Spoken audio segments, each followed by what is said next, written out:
This is Optimal Relationships Daily, episode 843, Pursue Your Partner at Every Stage of Marriage, by Hannah Eaton of Gottman.com. Hello, everybody. Greg Audino here again with you today for ORD. Just like every other weekday, I am ready to read to you from some of the best relationship content the world has to offer.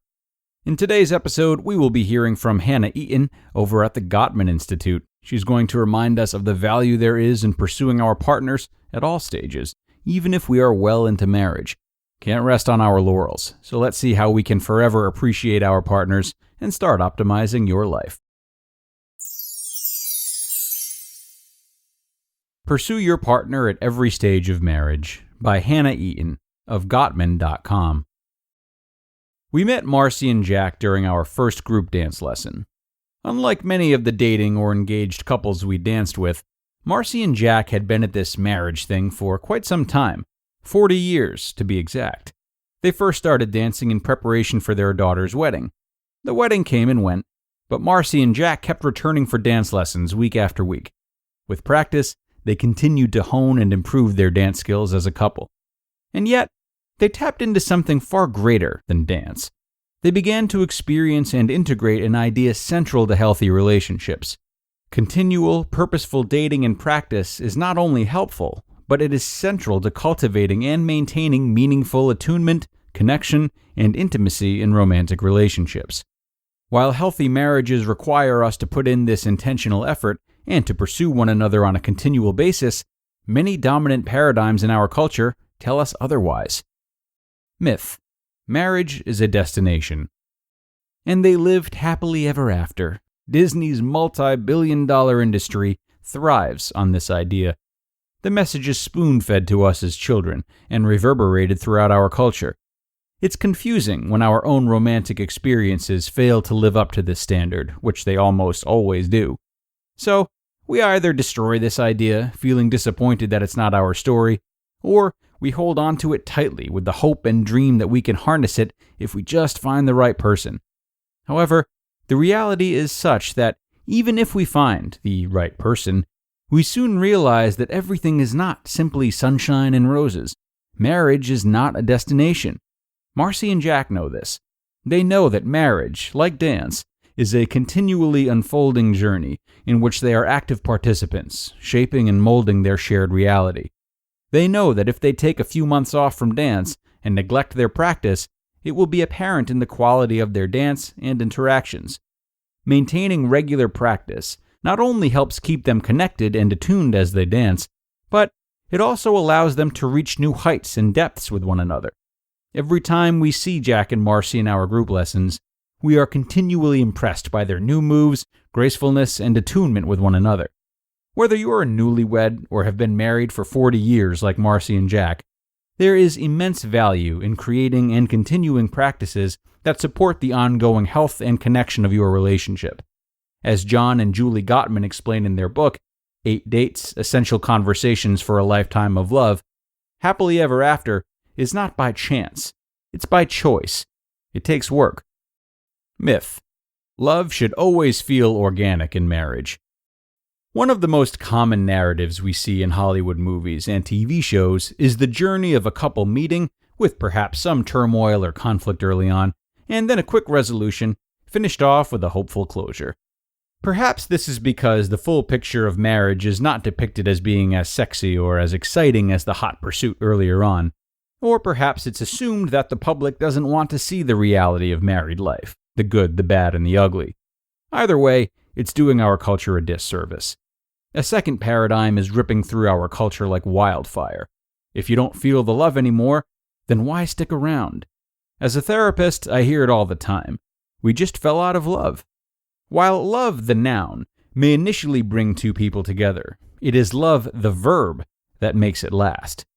Love is a choice that you make every morning when you wake up. It's the decision to choose to cherish your partner, especially when you don't feel like it.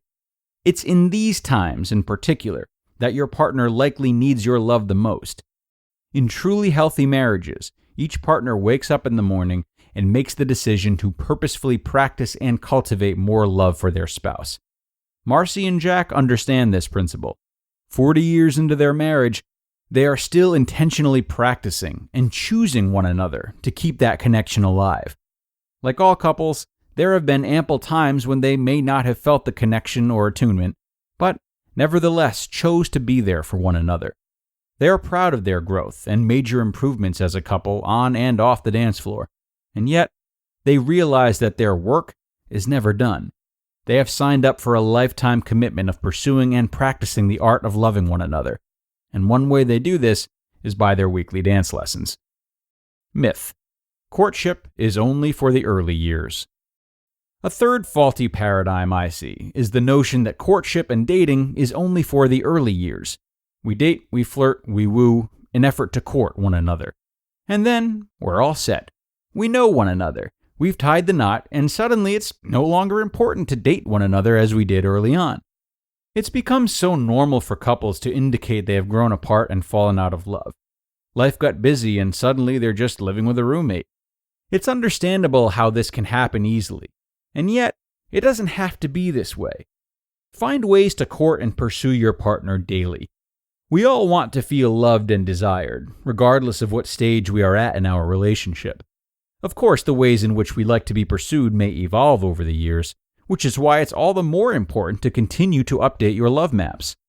Take time to remember how your partner likes to be loved. Surprise them with flowers or bring them coffee in bed in the morning.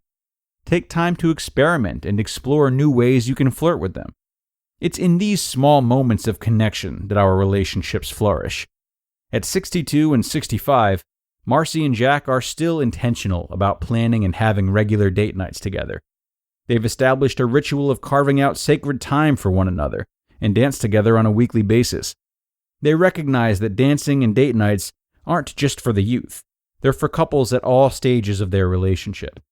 It doesn't matter how old you are or how long you've been married. It always feels good to have your partner pursue you. In what ways can you pursue your partner on a daily basis? In what ways can you choose your partner every morning when you wake up? In what ways can you date your partner so that 40 years into marriage, you're still dancing like Marcy and Jack? You just listened to the post titled, "Pursue Your Partner at Every Stage of Marriage" by Hannah Eaton of Gottman.com. Say it with me once more: no matter where you are in your relationship, establishing good communication with your partner as well as with friends and family is an essential part throughout the whole journey. Likewise, establishing a healthy communication with yourself is essential for your mental health. And when you feel like you've maybe hit a roadblock, know that BetterHelp is here for you.